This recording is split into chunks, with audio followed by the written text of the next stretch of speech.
Coming up on Lawmakers, the House today votes to reconsider its action on English as Georgia's official language. New developments from the front in the border war between Georgia and Tennessee. And Lieutenant Governor Casey Cagle is roasted by colleagues to benefit the Team Georgia Foundation. Those stories and more are coming up next. This is Lawmakers, your source for all the news from under the Gold Dome. Here are your anchors, and Wandy Lawson and David Zelski.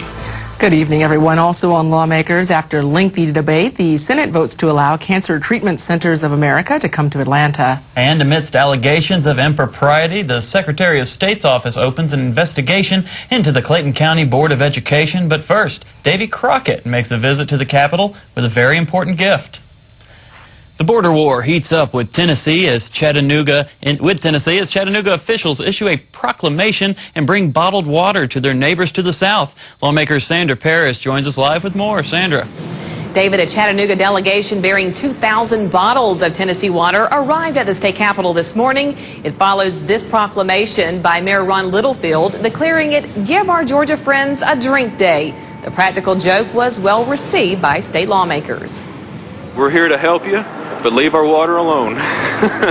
Matt Lee, special assistant to Chattanooga Mayor Ron Littlefield, and City Councilman Manny Rico accompanied the bottles of Tennessee water. The action, while meant in good fun, was in response to legislation creating a commission to look at moving Georgia's border to include the Tennessee River.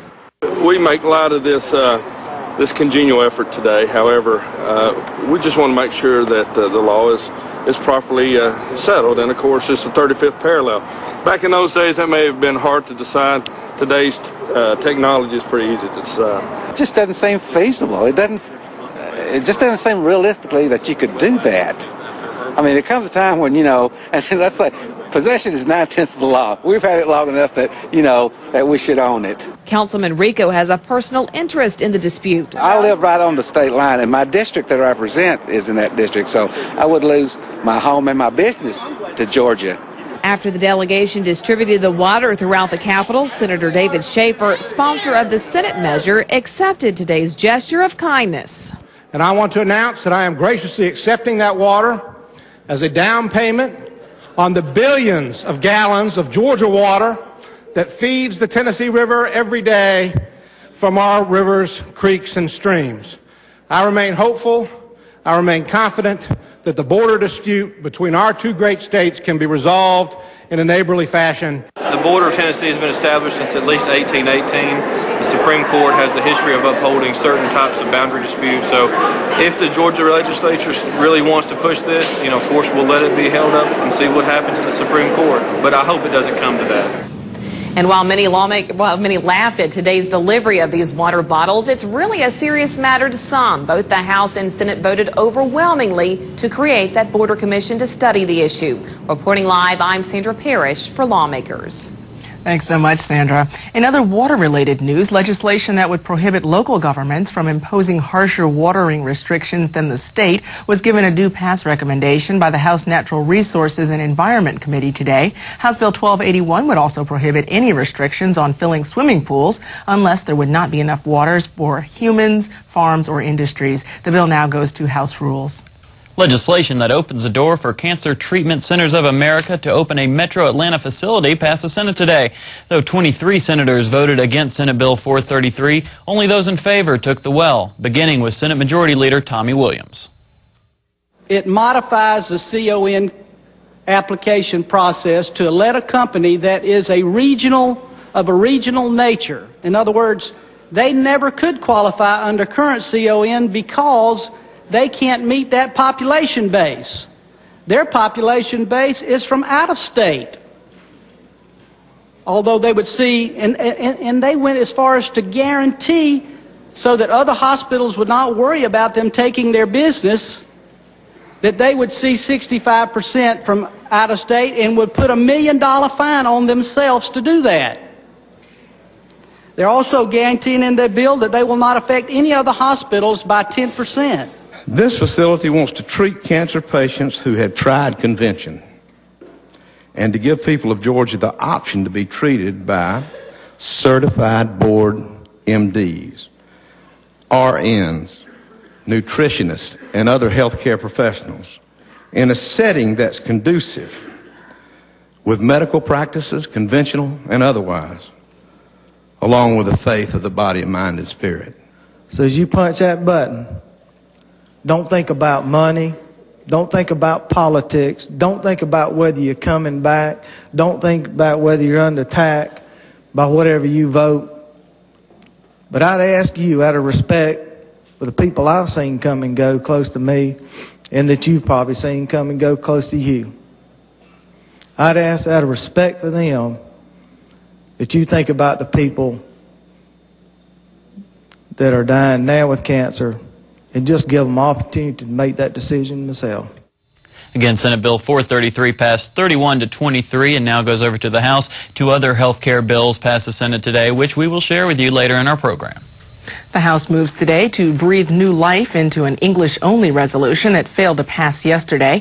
House Resolution 413 would amend the state constitution to require that all state business be conducted in English, including driver's license exams. Bill sponsor, Representative Tim Bearden, urged his colleagues to give the measure another chance. So the House moves to reconsider its action. Gentleman moves the House reconsider its action and failing to grant a constitutional majority to House Resolution 413. All those in favor of the motion will vote aye. Those opposed, no, and the clerk will unlock the machine. Have all members now voted? If so, the clerk will lock the machine. On the gentleman's motion, the yeas are 90, the nays 45. The House has reconsidered its action on House Resolution 413 and failing to give it a constitutional majority. By rule, House Resolution 413 will reappear on the general calendar in its numerical spot where it was before it arrived at this body. It's back in, technically, in rules. It's now at the discretion of the Rules Committee to decide when and if House Resolution 413 returns to the House floor. The Clayton County School Board is under investigation by the Secretary of State's office. Lawmakers Bridget Snap joins us live with more to that story. Bridget. In Wandy, 2 weeks ago, the Southern Association of Colleges and Schools said Clayton County schools are fatally flawed and recommended the 52,800 student district lose its accreditation September 1st unless it makes some serious changes. The 9-member school board has come under accusations of foul play, and Governor Perdue has appointed Secretary of State Karen Handel to investigate its actions. Given the very severe nature of the situation with the school board and the school system in Clayton County, and some of the issues that have arisen both in the report and some anecdotal information around residency requirements, the governor has asked us to first just broadly look at the conduct of the school board election to make sure that everything was done within the parameters of the law, and then specifically to look at some of the residency issues that have arisen to ensure that each member of the school board was indeed meeting the legal residency requirements at the time the election was held for the district that they ran for. In addition to enlisting the help of Secretary Handel, Governor Perdue announced last week other steps being taken to help Clayton County. I want to ask 2 experienced educators and board members to go to Clayton County to act in a voluntary advisory role to the Board of Education and to the school system.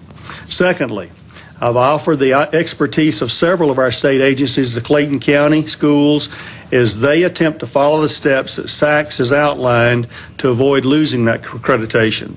The state auditor's office will review school financial audits. The Office of School Achievement will audit attendance records. In addition, Senate President Pro Temp Eric Johnson has introduced legislation that would provide vouchers for students in low-performing school systems like Clayton County. If a school system loses their accreditation, like Clayton County is about to, then the system would be obligated to give a scholarship equal to the state's funding of education in that county to the parents. In Clayton County's case, it would be $4,150 to go to any private or another public school that will accept their children. Senate Bill 458 passed the Senate Education and Youth Committee yesterday and now heads to Senate Rules. However, Georgia Association of Educators president and 15-year Clayton County employee Jeff Hubbard has criticized Senator Johnson's proposal and says the real solution is to remove the board. Very few children would be able to use them. The remainder of the children would still be left behind in Clayton County. The voters need to speak up, speak out, eliminate those on the school board that are creating this mess, and then get back to the business of teaching our 53,000 children and providing them a successful future. Whatever steps are taken, Secretary Handel pointed out today that the #1 priority must be the education of the children. Reporting live, I'm Bridget Snapp for Lawmakers. Bridget, did the Secretary of State tell you when the investigation of Clayton County schools will begin?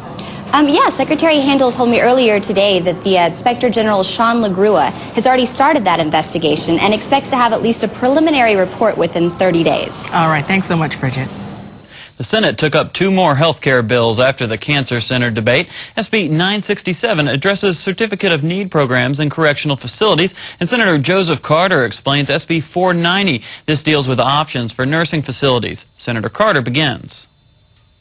It codifies a Department of Community Health regulation which allows nursing homes to relocate within the county. Prior to that regulation, any relocation of a nursing home, if they built the structure in a different place, it could not exceed the 3-mile limit. It had to be within 3 miles from the existing facility.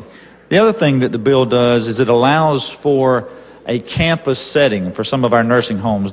To allow medical facilities to be created within the Department of Corrections facilities or Department of Juvenile Justice facilities. This is primarily because these medical facilities do not compete with hospitals open to the public, so we don't feel that they should have to obtain a certificate of need. This is both a safety issue for people here in the state of Georgia, not having to take prisoners outside of the wire to take them to a community hospital, and it's also a cost-saving measure. Now, the only piece of legislation that did not pass today deals with penalties for employers who are not prompt with the payment of wages to employees who are discharged or resign. Senator Steve Henson and John Wiles debate Senate Bill 403. Often unscrupulous employers will knowingly and purposely refuse to pay somebody last paycheck, figuring, well, they can take it to magistrate court or small claims court and get their money, but there's no real incentive to get them to pay early. As I said, 45 states have this type of legislation. This was based on a Chuck Clay's bill in 2004, although the penalties in this bill are only 1/6 severe. I think you're setting this up, and here, you know, I got to be honest about it, because I think you're setting it up for a lot of lawyers to get work, and I'm a lawyer. So I mean, you know, if here I am saying this is a bad bill and I'm a lawyer, this means I think that you're providing a cause of action for every employee you terminate to end up in court. Again, SB 403 failed 22 to 23. However, a motion to reconsider was made by Senator Henson. That should be voted on tomorrow. The House today agreed to provide additional oversight to the Department of Transportation by mandating the number of design-build contracts the DOT awards. Since design-build proposals are chosen based on evaluation criteria instead of price, some questioned whether the mandated 15% called for in House Bill 1124 would be cost-effective. We had a measure in place that said that this body and the other body passed several years back, and it said you got to use design build, but you can't do it any more than 15%, because we thought the DOT would jump on this opportunity to save taxpayers money. Well, when we really asked the hard questions, we found out they had done one project. And so the committee said, you know what, we're coming at this thing backwards. Instead of capping how many they can do, looks like we're going to have to tell them you got to do at a minimum this amount. And because so many contracts are already out there in place, that's why we're saying 2010, 5%. This is really the reasonable and the best way to go about it. And then it goes up to 10% by 2012. How do we guarantee a fair price competition, since the design build process is one that is based on proposals and qualifications and not price? Well, probably the same way that your local school board does, the same type issues when they're building a new school building or a new park, or same way. House Bill 1124 passed without opposition. The measure now moves to the Senate. The House also agreed to protect tuition collected by the state's technical schools and colleges and universities from being absorbed by the general fund. House Bill 1183 prompted Marietta Representative Bobby Franklin to question why the state shouldn't redistribute unused funds at the end of a fiscal year. These tuitions are those that are collected prior to the end of the fiscal year. let's say, for instance, my daughter is going to the University of Georgia. I write a check to the University of Georgia in June the 18th, before the end of the fiscal year. Well, if we don't have these provisions, those dollars could not be carried forward into the next year. So it's like money that is being collected to be spent at a later time. House Bill 1183 passed 155 to 4. It now moves to the Senate. We'd like to recommend a website that's a valuable resource for information about the General Assembly. Go to www.legis.ga.gov. That website is a great research tool that we at Lawmakers use on a regular basis. Today, the Senate Education and Youth Committee unanimously passed a bill that some believe could decrease the dropout rate among Georgia high school students. Senate Bill 257, the Dropout Deterrent Act, is sponsored by Senator Vincent Fort. Senator Fort believes the bill will be beneficial for the state. It's a very simple bill. It raises the dropout age from 16 to 17. Young people need a high school diploma, and this will help to make sure that more children get high school diplomas and are able to become productive citizens. This is a piece of legislation that sends a message to the public, sends a message to young people that we value education and that we want our young people to stay in school. I think the public thinks it's a good idea based on the very simple premise that if a child is in school, they may learn. If a child is not in school, they will not learn. Again, Senate Bill 257 passed out of the Senate Education and Youth Committee unanimously. The bill now goes to the Senate Rules Committee. The Senate Finance Committee today gave a do-pass recommendation to anti-cigarette smuggling legislation. Andy Dixon has more on the meeting. Senator David Schaefer introduced Senate Bill 472, called the Anti-Cigarette Smuggling Act. Schaefer argues that Georgia's cigarette tax stamps are easily copied because they use 1950s technology. The bill would require modern digital cigarette stamps. All this bill before you does is require the department to use appropriate new technology in connection with the cigarette tax stamp process to prevent forgery and tax evasion, and it is made subject to appropriation so that it only becomes effective once the General Assembly appropriates money to implement the plan. Schaefer says the state is losing $20 million in tax revenues per year because of counterfeit cigarettes from neighboring states and overseas. However, the Southern Association of Wholesale Distributors disputed that figure and challenged the lack of funding in the bill. The committee also passed 3 bills involving tax, school, and education districts. Those bills now go to the Senate Rules Committee for a vote. Reporting for Lawmakers, I'm Andy Dixon. The House Judiciary Non-Civil Committee gave a do-pass recommendation to legislation dealing with a defendant's right to a speedy and fair trial today. Representative David Ralston explains an amendment to House Bill 1052. It simply amends 2 code sections to establish a deadline for conducting a trial following a speedy trial demand at the next term of court, or 6 months, whichever is longer. Current law makes it the next term of court. As we all know, there are disparities in the durations of terms of court across the state, and it was felt that this was needed to make a correction in that provision, and I would ask the committee's favorable consideration of House Bill 1052 on behalf of Chairman Willard. The idea is that with 2 terms of court, what you need is, in most places, either 4 months at the very shortest. It's 6 months in my circuit, which is more than enough time. I think if a circuit is unable to get a case to trial within 4 months, they've got other problems in that office in the district attorney's area where they're not able to maintain their caseload. But I don't think we're having to make this change. I think it's really a solution in search of a problem right now. So I'd just like to speak against that change. Once again, House Bill 1052 passed out of committee and is now headed to House Rules. Members of the Georgia Kinship Caregiver Coalition held a rally today to support legislation that will benefit grandparents who are raising their grandchildren. Lawmakers Dana Abercrombie has more. Today, several grandparents from the Kinship Coalition rallied in front of the Capitol in support of Senate Bill 88, also known as the Care of the Grandchild Act. Angie Berta explains why she supports the bill. Senate Bill 88 is called the Care of a Grandchild Act. It was introduced by Senator Renee Unterman. And that bill actually has two components. The first component is a part that would allow grandparents in special situations to obtain a power of attorney to get medical care and enroll their grandchildren in school. Instead of having to go through the formal custody and guardianship process, can be rather lengthy and rather expensive. The second portion of the bill provides a subsidy for grandparents or great-grandparents raising their grandchildren in parent-absent homes who meet certain criteria. They have to be at or below the poverty level, 200% of the poverty level. The other criteria is that they must have legal custody or guardianship, so a judge must have found that it's in the best interest of the children not to remain in the home. My name is Emma Jean Davis, and I am a grandparent. And I am raising a 13-year-old granddaughter. Senate Bill 88 is just a beginning for what grandparents and other kinship are experiencing. We need more help. Currently, Senate Bill 88 is before the House Rules Committee.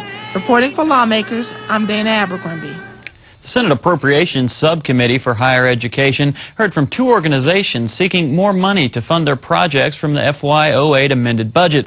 The CEO of Central Education Systems requested a $2 million increase from Governor Perdue's allotted $5 million to build up more schools in Georgia. The key to career academies, in our estimation, is using the drive and the skills of our technical college system.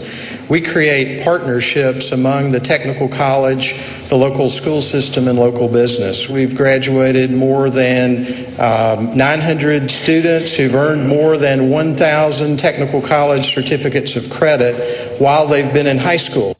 Now, the president of the Medical College of Georgia, Ronald Lewis, also spoke to the committee about expanding the school's campus and residency program, seeking a total of $7.2 million in funding. MCG's forecasts for an extreme shortage of doctors by the year 2020, a problem that the president says expansion will eradicate. The Board of Regents commits to the goal of educating 300 medical students per class, a total of 1,200, strategically linked to statewide expansion of residency programs, no later to achieve this goal no later than 2020. The primary strategies involved are expansion in Augusta, the development of a strategic partnership between MCG and UGA, and to expansion of residency programs. Well, in other news, members of the Georgia Coalition for Minimum Wage bundled up outside the Gold Dome today, hoping lawmakers will warm up to the idea of an increase in Georgia's minimum wage. Lawmakers Minu Hosseini has more. We're here to say raise it, aren't we? Let's say raise it. Raise it. Raise it. And House Bill 845 would do just that by calling for increases in minimum wage to match the higher cost of living. It would also allow for credit towards minimum wage for tipped workers like waiters or bartenders. Our thousands of members of the Georgia Minimum Wage Coalition are asking that state legislators take action so that all low-wage workers in our state receive a wage. Unless House Bill 845 is passed, the state minimum will stay at $5.15 an hour indefinitely. Bringing all low-wage workers up to the federal minimum wage is simply the right thing to do. It's good for families, because bringing economic security to these families can allow parents to work just one instead of several jobs. It's good for communities, because when families are more stable, they spend more time and more money in their neighborhoods. It's good for business, because every dollar that goes into the pocket of a low-wage family is spent immediately at the local grocery store, gas station, and clothing store. It's good for the future of our workforce. In Georgia, as students are raised in economically stable families, they have a better chance of succeeding in school. And finally, it's good for the economy. And here, we can agree with the Bush administration. The Georgia Minimum Wage Coalition is currently trying to set up meetings with legislators to raise the minimum wage from $5.15 an hour to $7.25 an hour. Reporting for Lawmakers, I'm Minu Hosseini. Lieutenant Governor Casey Cagle was the subject of many jokes last night at a fundraiser roast held at the Buckhead Westin for Team Georgia, a safe and sober driving coalition. A few fellow chambermates in the Senate shared their stories of the Lieutenant Governor. The Lieutenant Governor is in a bulletproof box. Is the Speaker here? But so maybe we've missed that, but I'm glad to be here. Well, actually, I didn't have anything else to do tonight. And Roastmaster Rhubarb Jones got in a couple of digs of his own. I know that you love the the Smokehouse Restaurant up in Hall County in Oakwood. Yeah. This man's going to be our governor one day, a man whose favorite meal comes with a wet wipe. A video from WSB unveiling a behind-the-scenes look at Kegel's daily routine. 1 Waffle House cup with 2 packs of Sweet and Low, no Splenda, no sugar, and 3 containers of Coffee Mate creamer. And finally, a few mock ads, which never actually aired. We'll show you a little bit. Casey Kegel. He's just a really good-looking dude. So after the roasting was over, the humbled lieutenant governor spoke about the night's cause, Team Georgia. It really is all for a good cause. I just hate that I have to be the one that's the butt of all the jokes, but it's a great cause, Team Georgia, and the commitment that they make each and every day to try to keep our roads safe, to ensure that drunk driving is not a part of our daily routine. I appreciate that so very much. Presenting House Resolution 1023 this morning, Representative Bob Holmes brought 2 of the celebrated Tuskegee Airmen who valiantly integrated the U.S. military flying forces during World War II. They, for example, engaged in more than 15,000 sorties, over 1,500 missions. And I guess perhaps the most interesting and unique statistic was the fact that they escorted bombers, and they escorted about 200 bombers over this period of 43 to 45, and they didn't lose a single one. And before I go any further, I need to introduce 2 of these gentlemen. First, we have one of the original 11. There were 23 Georgians who were part of that. Mr. Earl Martin. Would you stand? Yeah. The next gentleman is a very close friend of mine for more than 30 years, and I've had the good pleasure of knowing 4 of the original airmen. This is Colonel Ed Lewis. House Resolution 1023 passed without opposition. A portion of Camp Creek Parkway near Hartsfield-Jackson Atlanta Airport will be named in honor of the Tuskegee Airmen. The Senate welcomed the Consul General of China yesterday. Governor Perdue is set to fly to Beijing at the end of March, where the Georgia Department of Economic Development is opening its 11th office outside the United States. I would like to give you my appreciation. China's development and the China-Georgia, China-U.S. relations couldn't thrive without your personal involvement. I hope that you will continue to care and work vigorously for the cause of China and U.S. friendship. Thank you. Coming up tomorrow on Lawmakers, House and Senate Democrats are expected to take a stand against the Great Plan, and a joint transportation committee discusses potential for magnetically levitated commuter rail. We'll have those stories tomorrow at 7. You can also keep up with all the action under the Gold Dome daily on your local GPB radio station during Morning Edition, All Things Considered, and evenings at 6 on Georgia Gazette. Now stay tuned for Secrets of New York on GPB. And that's our broadcast for the 24th legislative day of 2008. I'm Wandy Lawson. And I'm David Zelski. Have a great evening. Good night.